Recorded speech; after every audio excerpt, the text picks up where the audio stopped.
ഇന്നലെ രാത്രിയാണ് കേരളത്തിൽ പൊതുവെ രാത്രി കാലങ്ങളിലാണ് മൺസൂൺ സമയത്ത് മഴ പെയ്യുന്നത്. അതുകൊണ്ട് തന്നെ രാത്രിയിൽ അതിശക്തമായ മഴയായിരുന്നു. തിരുവനന്തപുരം ജില്ലയിൽ മിക്കവാറും എല്ലായിടത്തും അതിശക്തമായ മഴയായിരുന്നു. ഇന്നിപ്പോ നമുക്ക് ആദ്യം തെക്കൻ കേരളത്തിൽ മഴ കിട്ടി. ഇന്ന് നമ്മൾ ഓറഞ്ച് അലേർട്ട് കൊടുത്തിരിക്കുന്നത് മധ്യ കേരളത്തിലാണ്. ഇത് ഇടുക്കി, കോട്ടയം, പത്തനംതിട്ട ജില്ലകളിലാണ് നമ്മൾ ഓറഞ്ച് അലേർട്ട് കൊടുത്തിരിക്കുന്നത്. കേരളത്തിൽ അനുഭവപ്പെടുന്ന കാറ്റിന്റെ ഗതിയിൽ വ്യത്യാസം വരും. കാറ്റിന്റെ ഗതിയിലും അല്ല സ്പീഡിലും ഒക്കെ വ്യത്യാസം വരും. അതിനനുസരിച്ചിട്ടാണ് നമ്മുടെ മഴ നിയന്ത്രിക്കപ്പെടുന്നത്. നമസ്കാരം. 2 ദിവസമായിട്ട് അതിശക്തമായിട്ടുള്ള മഴയാണ് സംസ്ഥാനത്തിന്റെ പല ഭാഗങ്ങളിലും ഉണ്ടായിരിക്കുന്നത്.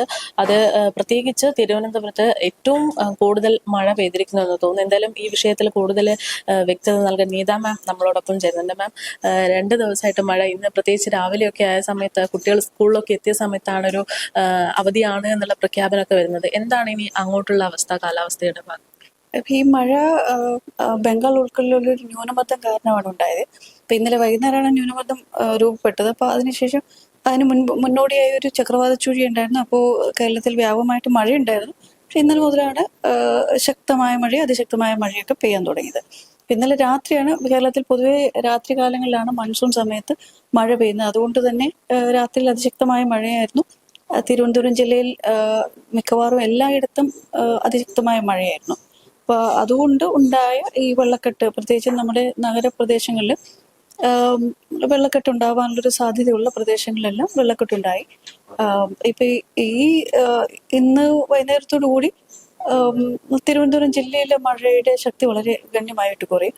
പിന്നെ ആ ന്യൂനമർദ്ദം അത് ശക്തി പ്രാപിച്ച് നാളെ ഒരു അതിതീവ്ര ന്യൂനമർദ്ദമായിട്ട് മാറാൻ ഉള്ള സാധ്യതയുണ്ട്. നാളെ രാവിലെയോടുകൂടി അത് ഒറീസയ്ക്കും ആന്ധ്രയ്ക്കും ഇടയ്ക്കുള്ള തീരപ്രദേശത്തുകൂടി അത് മെയിൻലാൻഡിൽ പ്രവേശിക്കുന്നതോടുകൂടി നമ്മളുടെ റെയിനിന്റെ പാറ്റേൺ, അതായത് കൂടുതൽ മഴ കിട്ടുന്ന ഏരിയ ഒന്നും മാറും. അത് ആ സിസ്റ്റം ന്യൂനമർദ്ദത്തിന്റെ മൂവ്മെന്റിനനുസരിച്ചിട്ട് ഇന്നിപ്പോ നമുക്ക് ആദ്യം തെക്കൻ കേരളത്തിൽ മഴ കിട്ടി. ഇന്ന് നമ്മൾ ഓറഞ്ച് അലേർട്ട് കൊടുത്തിരിക്കുന്നത് മധ്യ കേരളത്തിലാണ്. ഇത് ഇടുക്കി, കോട്ടയം, പത്തനംതിട്ട ജില്ലകളിലാണ് നമ്മൾ ഓറഞ്ച് അലേർട്ട് കൊടുത്തിരിക്കുന്നത്. ബാക്കി മധ്യ കേരളത്തിലും ബാക്കിയുള്ള തെക്കൻ ജില്ലകളിലും നമ്മൾ യെല്ലോ അലേർട്ട് കൊടുത്തിട്ടുണ്ട്. മറ്റന്നാളൊക്കെ ആണെങ്കിൽ വടക്കൻ കേരളത്തിലേക്കാണ് മഴ കൂടുതൽ പ്രതീക്ഷിക്കുന്നത്. അതുകൊണ്ട് ഓറഞ്ച് അലേർട്ട് കൊടുക്കുന്നത് വടക്കൻ ജില്ലകളിലേക്ക് മാത്രമാണ്. മധ്യ കേരളത്തിൽ വീണ്ടും മഴ തുടരും എന്നുള്ളത് കൊണ്ട് യെല്ലോ അലേർട്ട് കൊടുത്തിട്ടുമുണ്ട്. അതിനടുത്ത ദിവസം മഴയുടെ ശക്തി വളരെ ഗണ്യമായി കുറയും. നമ്മൾ ഈ സിസ്റ്റം കുറച്ച് വീക്കാവും. അപ്പോൾ അതോടുകൂടി കേരളത്തിൽ അതിനുള്ള ഇൻഫ്ലുവൻസ് കുറയുന്നതുകൊണ്ട് ശക്തമായ മഴയ്ക്ക്, അതായത് യെല്ലോ അലേർട്ടിനുള്ള സാധ്യതയെ കാണുന്നുള്ളൂ. കഴിഞ്ഞ ദിവസമൊക്കെ ഈ പറയുന്നത് പോലെ ഒരാഴ്ചയോളം നീളാനുള്ള സാധ്യതകളുണ്ട് എന്ന് പറഞ്ഞു കേട്ടിരുന്നു. അപ്പോൾ അതിനുള്ള സാധ്യതകൾ ഇല്ല, ഒരാഴ്ചയോളെന്ന് പറഞ്ഞാൽ, കാരണം നമ്മളിപ്പോൾ അതിശക്തമായ മഴ തുടങ്ങിയത് കഴിഞ്ഞ ദിവസമാണ്. പക്ഷെ കേരളത്തിൽ പൊതുവെ മഴ കുറഞ്ഞിരുന്ന ഒരു സമയത്തുനിന്ന് 22-ാം തീയതിക്ക് ശേഷം കേരളത്തിൽ മിക്കവാറും എല്ലായിടത്തും മിതമായതോ ലഘുവായതോ ആയിട്ടുള്ള തോതിലുള്ള മഴ പെയ്തിട്ടുണ്ട്. വ്യാപകമായി മഴ പെയ്തിട്ടുണ്ട്. അപ്പോൾ അളവ് കുറവാണെങ്കിലും കേരളത്തിൽ മിക്കവാറും എല്ലാ സ്ഥലങ്ങളിലും മഴയുണ്ടായിരുന്നു.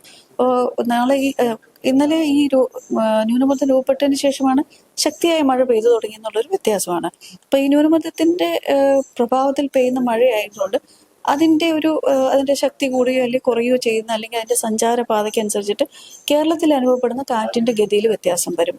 കാറ്റിന്റെ ഗതിയിലും അല്ല സ്പീഡിലും ഒക്കെ വ്യത്യാസം വരും. അതിനനുസരിച്ചിട്ടാണ് നമ്മുടെ മഴ നിയന്ത്രിക്കപ്പെടുന്നത്.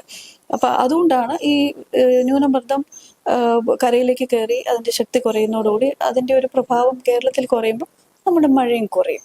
അങ്ങനെയാണ് വരുന്നത്. അപ്പോൾ ഈ മറ്റന്നാളിന് ശേഷം 2-3 ദിവസത്തേക്ക് വീണ്ടും കാര്യമായ മഴ ഉണ്ടാവാനുള്ളൊരു സാഹചര്യമില്ല.